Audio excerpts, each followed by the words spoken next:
Then Jesus made a public spectacle of all the powers and principalities of darkness, stripping away from them every weapon and all their spiritual authority and power to accuse us. And by the power of the cross, Jesus led them around as prisoners in a procession of triumph. All week, that verse in Colossians has been running around in my heart. Jesus has won. And he led them in a shameful victory procession where they have no power, they have no authority, because Jesus rules and reigns. How good is our God? So, so good. Why don't you take a seat, make yourself comfortable? Awesome. So for those I haven't met, I'm Claire and I'm the youth pastor, and I confessed, Clifton, when you moved this, I got worried because last week when Peter moved it, there was silly string under the pulpit because I'm the youth pastor and we do stuff like that, and I was like, oh no, did we clean that up? No, we didn't. So crazy. It's no secret that I love movies. So I'm going to do a bit of a hands up thing to see what we have in common. Hands up if you cry in movies. Almost every single time. Hands up if you've seen all the Marvel movies. Like every single one of them, even like the Hulk, yes. Hands up if you thought the Star Wars sequels were good. Yeah, big fan of 7, 8, 9. Hands up if you like rom-coms. Hands up if you prefer watching a movie on the big screen versus at home. Yeah, big screen all the way. Okay, hands up if you like scary movies. Okay, confession time. I love true crime. I listen to true crime podcasts to go to sleep at night. I know, that's super weird. And my kids will often walk in and I'm watching something on Netflix and they're like, oh, what are you watching? It's like, oh, it's a documentary about serial killers. And they're like, oh, of course you are. Of course you are. But I hate scary movies that have those spooky stuff in them. And I remember when I was about 12, I went to a sleepover at my friend's house. And The Exorcist was playing on TV. And this is back before you could watch it at any time. You had to stay up till like 11 o'clock at night to watch it. And my parents had forbidden me to watch that movie. So we stayed up late to watch it, and it was like, it was on like 11 o'clock, but I ended up being so freaked out that I hid under the blankets and fell asleep within like 7 minutes. But of course my parents found out and I was grounded. So I was like, you are not going to that friend's place again. But there's no doubt that our culture is enamored with things in the supernatural realm. We love the scary movies and the ghost stories and vampires and witches and things like that. And you only have to turn on Netflix. And in the top 10, you've got Lucifer and shows like Sabrina, the Teenage Witch. And you can buy Ouija boards at Mighty Ape. And if you follow pop culture, you may have heard that in the last couple of weeks, there was a rapper that put out a shoe with Nike called the Satan shoe, which had a pentagram and 666 on it and other things. So people are super intrigued by stories of psychics and ghosts caught on film and the notions of things that go bump in the night. And they're less frightening and kind of accepted as part of the world we live in. At the same time, as much as we are fascinated by angels and demons and supernatural things, we also kind of put it into the realm of this is just a fairy story, or this is a way that people used to explain things back in the day before science and medicine. And in our Western world, we like everything to make sense. And we like to explain everything and how you can see and touch it. We explain away supernatural things. But in places like Africa or Asia, the supernatural is much more accepted and expressed. But the supernatural world of angels and demons, God and Satan, are very real. Invisible things influence our visible lives. So here's my first disclaimer. I'm a Christian. I've been a Christian for 28 years. And my perspective this morning is as one that believes the Bible is the explanation from God of how the world and supernatural stuff works. I've had experiences in real life with angels and demons, and I believe we have an enemy with an agenda who wants to wreck your life and your relationships. But I also believe we have an amazing God who has already won and who has an agenda to bless you and encourage you and lead you into wholeness, and not only in this life but in all eternity. And the second disclaimer I want to make is almost to begin with a trigger warning. We are talking about supernatural things. We are talking about demons and angels, and some people can be really freaked out or nervous about that. And that's okay. And I want to encourage you to hang in there, especially if you're a Christian, because we don't need to be afraid or worried. The good news is that Jesus wins. And if you're one of our younger people, this may also be really new to you and can seem really freaky at first. But Jesus has won, and Jesus has the power. And the reason we're talking about this topic today is because the supernatural world can affect our natural world. What is invisible can affect how we feel, what we see, and what we experience. Whether you're a Christian or not, whether you believe in the supernatural or not, this is very real. And they can influence our relationships, our emotions, our mental health, and every part of our life. So we want to expose the dark influences and empower you to choose light, to choose freedom and wholeness and health. So what are angels and demons? This is where it gets real. So demons, like angels, are spiritual beings. They don't have physical bodies and are generally invisible. They're a little bit like the wind. You cannot see the wind, but you can feel its effect. They are servants of the devil, also called Satan or the enemy, and they follow him and his orders. He is the boss. So if you want to talk origin stories, come and see one of us afterwards and we can chat about that. But if you're thinking in terms of a fight, Jesus and the devil are in totally different weight classes. Often, as a youth pastor, I have those conversations. Who would win, Batman or Superman? Superman versus Spider-Man? Caleb versus Ryan? All of these conversations. But if you're asking who would win in a fight, Jesus or the devil? Hands down, Jesus every day of the week. They're in different weight classes. The devil and the demons, they're not on the same level as Jesus. They do not have the same power as God. They have power, but it has its limits, and some of their power is on an invite-only basis. You see, Jesus is fully man, but fully God. He is not a created being. He is eternal. He has always been. He has all the powers of God because he is God. He has all the characteristics of God. So if you're pitting Jesus versus the devil, every day of the week, every second of the day, Jesus wins. So demons may influence you to sin, to feel depressed, to feel suicidal, to get addicted to things like pornography, to feel angry, discouraged. They can also influence you to hurt yourselves, lead you into a self-destructive cycle, make you anxious and isolated. They prey on our weak places and magnify what's going on physically and emotionally.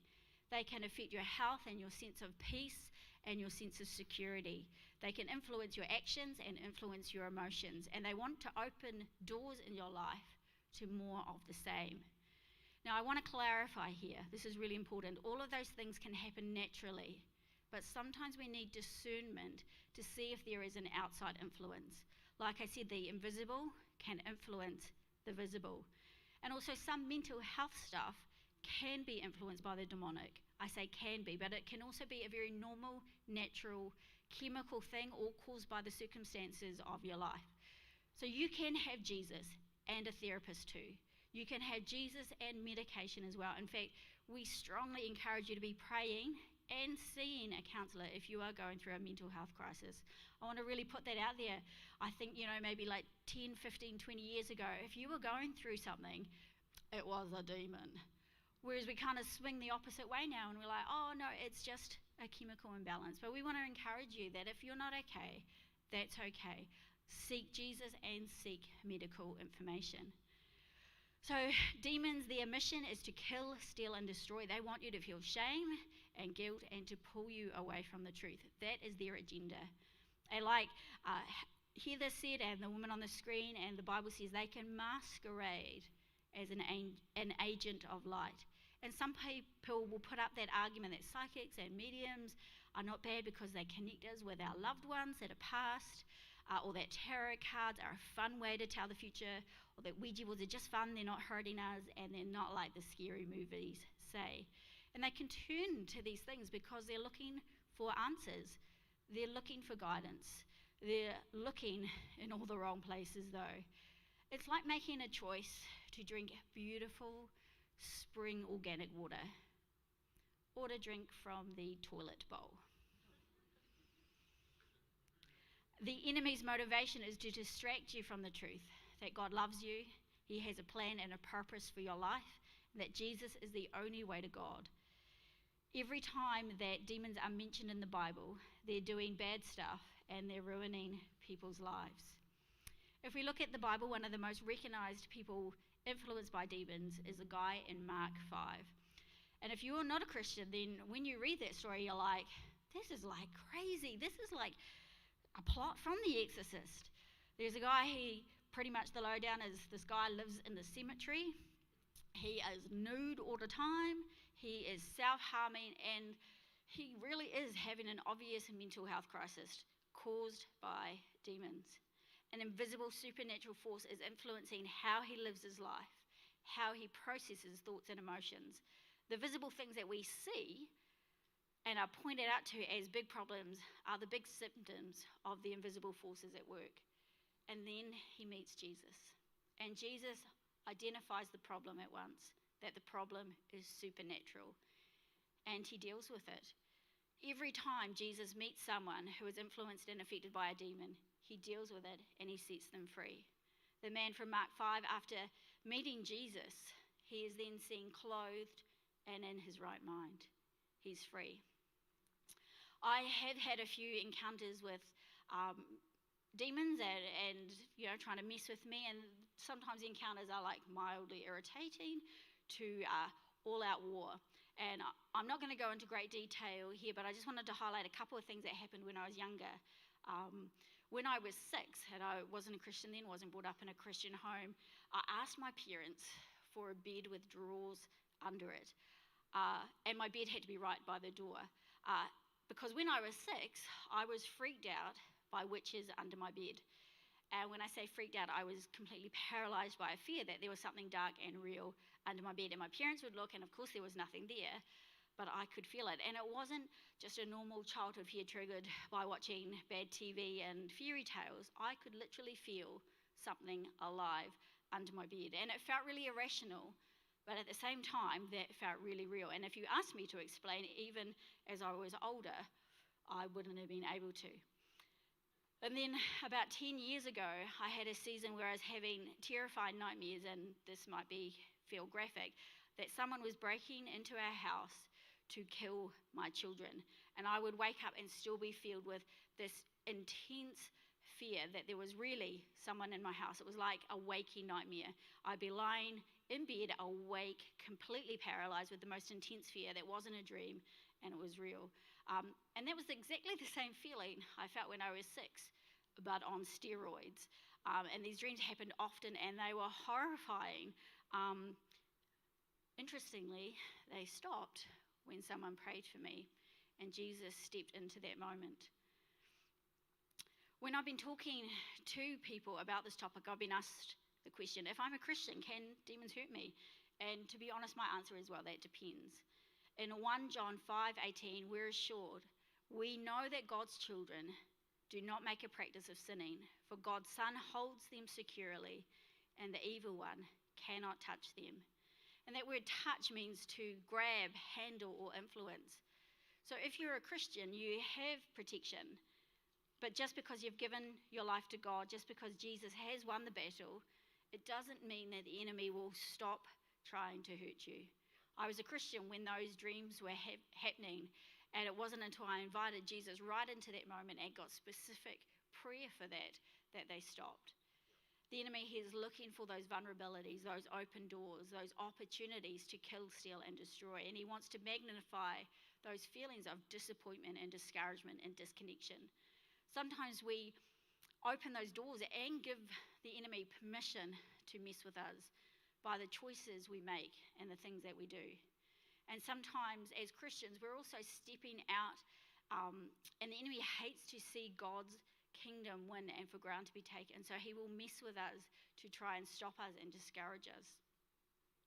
In the middle of all that, we remember that as Christians, we are not defenseless or at the mercy of these supernatural forces. On the cross, Jesus won, and we live from that place of victory. 1 John 4:4 says, "Greater is he, Jesus, in us than the enemy in the world." And I often picture our spiritual authority as a scene from Matrix. There's a scene where Neo and Trinity walk through the metal detectors and the guard's like, "Do you have any metal on you?" And, the thing is blasting and the siren's going off, and they open their jackets, and from shoulder to the ground, they are armed and dangerous. And I remember watching that for the first time. I was like, oh yeah, that's exactly what it's like being a Christian. That's prayer, and that's worship, and that's the spiritual authority God has given. We walk into the battle fully armed and fully equipped.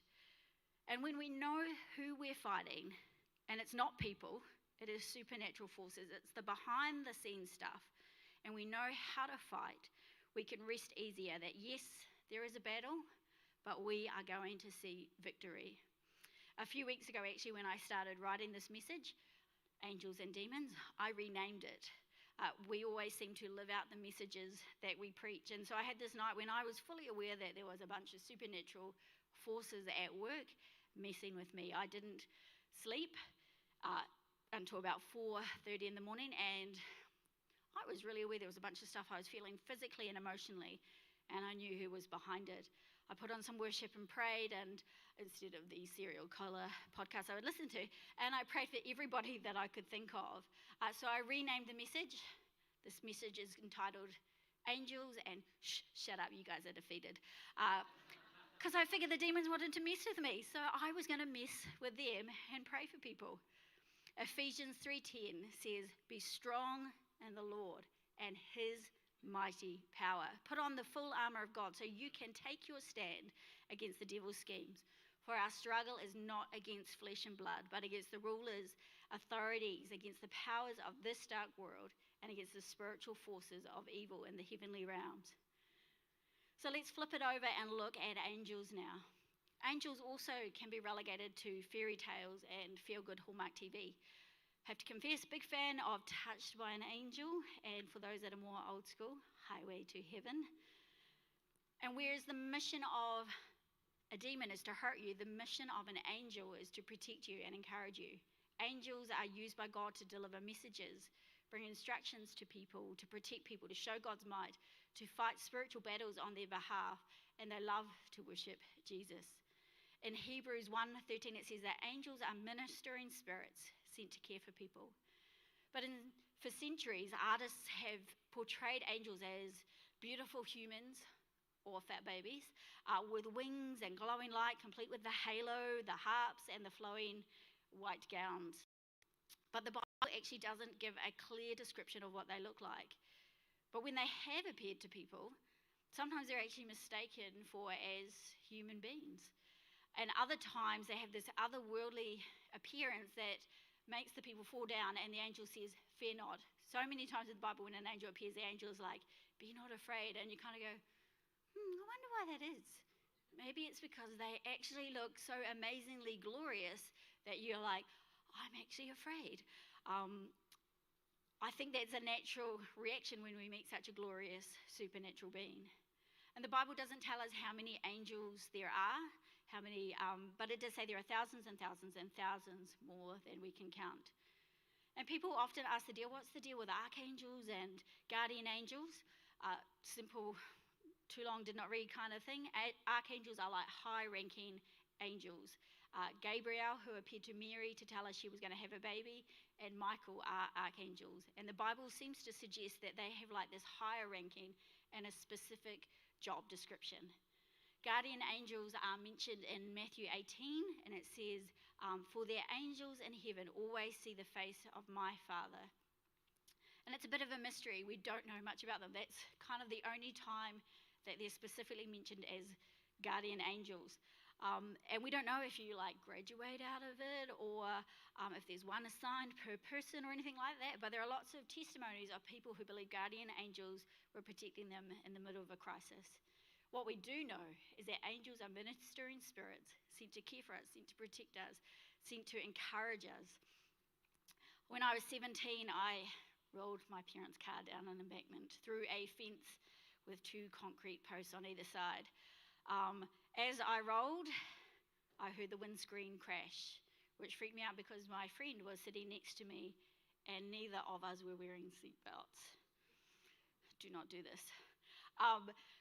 When the car stopped rolling, I looked to where my friend had been sitting and he was gone, and I honestly thought in that moment that I had killed him and he had gone through the windscreen.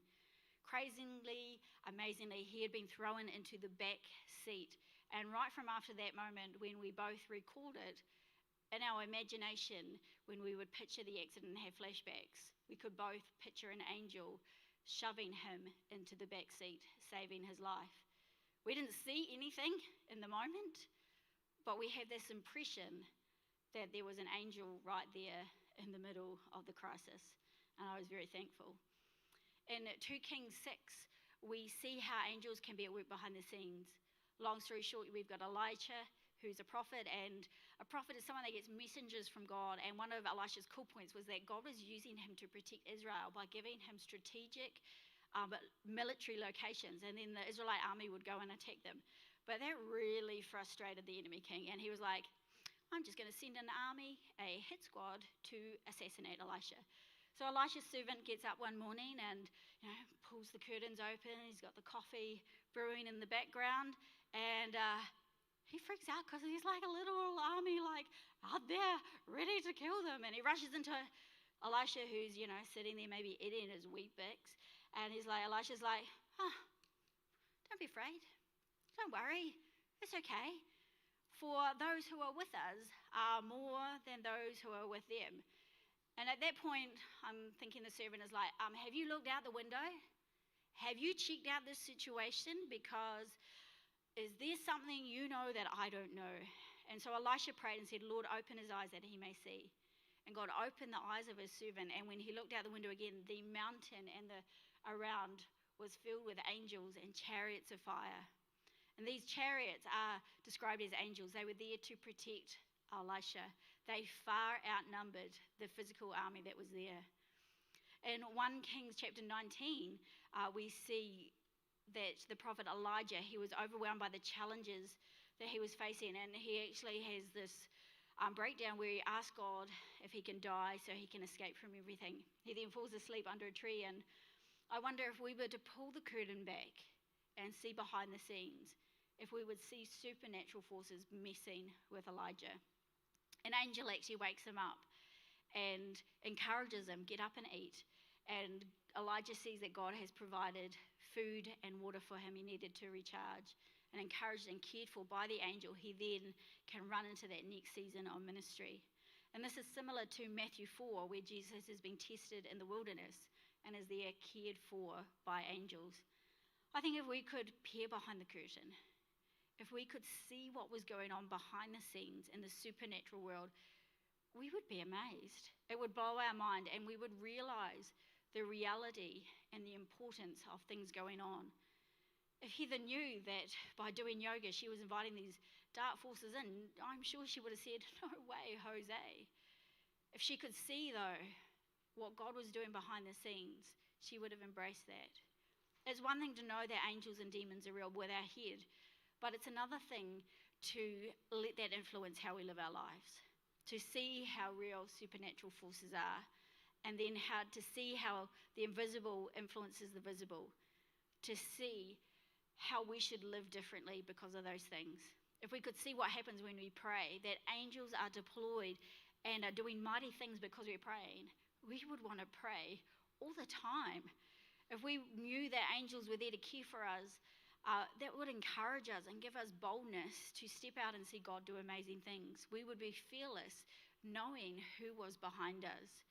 Knowing there's a supernatural fight behind the scenes should make us pray hard and want to know God and make Him known. knowing that we have an enemy who is real, who wants to pull us down and mess with us and our family, should make us want to slam every door shut and avoid any traps. You see, people are interested in supernatural things. We are all wired that way. Whether we're Christian or not, we're wired to want to know what is on the other side. Is there a higher power and more to life? We're looking for answers and spiritual meaning in different places. We can look for spiritual realities for legitimate reasons, looking for peace, looking for meaning in life, looking for hope, looking for guidance, but we look for them in illegitimate places. Look at it this way. If you want to get a loan, you can go to the bank, or you can go to a loan shark. One is a good, healthy way and has terms and conditions and interest rates that are better for you. And one has terms and conditions that honestly want to wreck your life and not bless it. You know, often the devil doesn't show up in our lives with a red horn and cape. He comes as everything we've ever wished for. But the terms and conditions, minus God, will wreck our lives. And we have to be aware that sometimes supernatural things have polluted sources. And just like they might be wrapped up in light and giving peace and guidance, and they feel like they're just entertainment or it's not a big deal, they may open doors to things that are not working in our best interest. You know, before I became a Christian, I thought Christianity was all about just going to church on Sunday in your nice clothes and about being a nice person. I didn't think it had anything to do with supernatural power, or that God was interested in my life, or that he could even do anything about it or would want to. I imagined he was the old dude on the cloud far away. But when I heard about Jesus, and I heard that there was a real God who did real things in our real lives, I wanted that. That was what I had been searching for. God was completely what I'd been searching for without even realizing it. If we could have the band up, please. You know, being a Christian isn't a nice idea or an optional extra for life. It's completely and totally necessary for this life and the next. It opens the door to heaven when we die, and it opens the door for us to know God right here, right now. And if you're a Christian, what I want you to take away from this morning is an awareness that the invisible can influence the visible. Throw open the doors to God and all the good things he's doing, but close the doors to the enemy. If there are doors that you need to shut today and things you need to change, then I encourage you, respond and have someone pray for you and make those changes. I remember when I became a Christian, I had stuff that I had to literally throw away, cassette tapes that I had to throw away, things I had to change, practices that I could no longer practice. It's a little bit like the relationship question that people can ask. How far is too far? How much can I get away with? But you don't want to mess with this. Why would you exchange God's beautiful holiness and his blessing for your life with what there is on option? Why would you exchange that for something that has kill, steal, and destroy in its terms and conditions? The Bible says, submit to God, resist the devil, and he must flee. I love that word must is in there. It's not a, hey, what do you think, guys? You want to flee? No, they don't want to flee, but they must flee because of the power of Jesus. When we live surrendered lives and we resist the devil, he has to leave. He cannot mess with you in the same ways. This morning, the invitation for all of us, whether a Christian or not a Christian, is to walk in that blessing that God wants to give us, to know true peace, to know true wholeness, to be made whole on the inside. We often run around looking for it in all the other places without realizing that it's Jesus right here, right now, that offers that. In a moment, I'm going to hand over to the guys, but I encourage you, if you feel that you've been messing with stuff or that things have been messing with you, This morning is your opportunity to put it right. Don't walk out of here carrying the same burdens. Don't walk out of here still wrapped up in chains. Cancel those terms and conditions. Instead, live your life full of blessing and peace that only Jesus can give.